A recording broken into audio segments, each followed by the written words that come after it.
ஆயுதப் போராட்டம் வேண்டாமென நினைத்தோம். ஆயுதத்தை மௌனித்து போட்டு நாம் விட்டுவிட்டு சென்றோம். கைகளில் அணைத்த அனைவரும் ஒன்றாகச் சேர்ந்து எமது அரசியல் போராட்டமாக வழிநடத்தி வருகின்றார்கள்.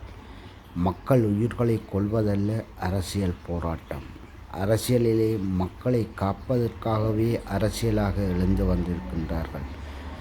புரட்சி எப்போதும் வெல்ல வேண்டும். உயிர்களை காவு வாங்காது உயிர்களின் உச்சமாக இருக்க வேண்டியது அரசியல் பாதுகாப்பு.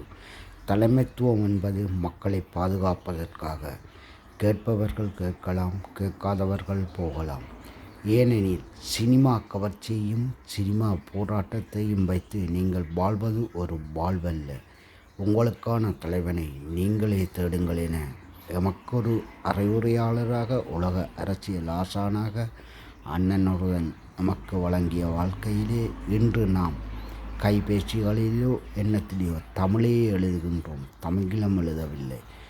மக்களாக இருந்தாலும் தாய் தந்தையர்களாக இருந்தாலும் உங்கள் பிள்ளைகளை காப்பது உங்கள் கடமையாக மாறும். நீங்களாக இருப்பினும் எவனாக இருப்பினும் தயவு செய்து இட நெரிசல்களுக்கோ இட எதிர்க்கோ காவு கொண்ட பிள்ளைகளை நீங்கள் திருப்பி வாங்க முடியாது. அரசியலிலே நீங்கள் போட்டி பொறாமை என வாழ்கிறீர்கள். இல்லை, உங்களுக்கான தலைவனை நீங்கள் தேடுங்கள். எந்த தலைவன் உங்களுடன் நிற்கின்றான் என்பதை பாருங்கள். சினிமா மேகத்தில் துவக்கை தூக்குவார்கள், துவக்கை போடுவார்கள், அரசியல் பேசுவார்கள். எவனோ ஒவ்வொருவன் எழுதி கொடுப்பதாக இருக்கும். ஆனால் நீங்கள் வாழும் வாழ்க்கையில் சினிமா மேகம் விட்டு உங்களின் நிஜ கதாநாயகனை தேடுங்கள். வாழ்க்கை சிறப்பாக இருக்கும். மக்களுக்கான வாழ்க்கை சிறந்ததாக இருக்கும். எந்த மக்களாக இருந்தாலும் ஒரு பிள்ளையை பலி கொடுத்தால் அந்த பிள்ளையை நீங்கள் எப்போது வாங்குவீர்கள்? அதே வயசுக்கு எப்போது வளர்ப்பீர்கள்?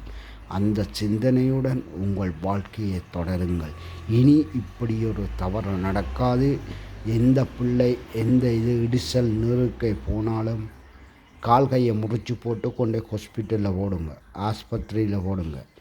ஆனால் திரைக்கவர்ச்சி உங்களுக்கு வாழ்க்கைக்கு ஆகாது. ஆனால் அண்ணன் என்னதான் கூவி தம்பி என்றாலும், ஆனால் உண்மையான சரித்திர அரசியல் அண்ணன் சொல்வதே உலக நாடுகளில் நடக்கின்றது. அண்ணன் தம்பியை விட்டு கொடுக்க முடியாது. அதனால் அண்ணன் கதைத்து கொண்டிருக்கின்றான். ஆனால் எங்களிடம் எரியும் நெருப்போ 40 உயிர்கள் போயிருக்கின்றது. பச்சிளம் குழந்தைகள். இதைவிட ஆயுதப்போரே மேலானது என கையில் எடுத்து சென்று கொண்டிருந்திருக்கலாம்.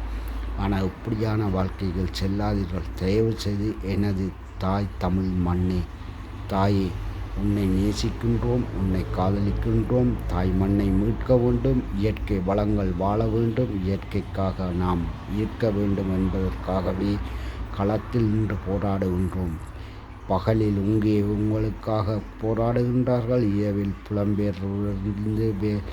புலம்பெயர் நாட்டிலிருந்து போராடுகின்றார்கள். உங்களுக்கான இதையும் உங்களுக்கான தீர்ப்பையும் எனது தாய் தந்தை உறவுகளை, எமது உயிரிலும் மேலான தமிழினமே, நீ சிந்தித்துப்பார். உனது இலக்கு எது? உனது நாடு விடிய வேண்டும். உனது பிள்ளைகள் படிக்க வேண்டும். காவு வாங்குவது பிள்ளைகளின் அரசியல் அல்ல. அதை புரிந்துகொள். இதைவிட ஆயுத போராட்டம் மேலானது என்று சொல்வார்கள். உனக்காகவும் உன் பிள்ளைகளுக்காகவும் உன் பேரன் பிள்ளைகளுக்காகவும் போராடி கொண்டிருக்கும் கூட்டம் எங்கே? ரசிகர் என செல்லும் கூட்டங்கள் எங்கே? உனது வாழ்க்கையை நீயே மாற்றி உனக்கான தலைவனை நீயே தேடி வாழ்க்கை வளம் வரும். வாழ்க தமிழ், வளர்க தமிழ், வெல்க எமது தமிழே என்று சொல்லி 26இல் புரட்சிகரமான தமிழ் வெல்க வெல்க வெல்க. நாம் உலகத் தமிழர் இளந்தலைமுறை.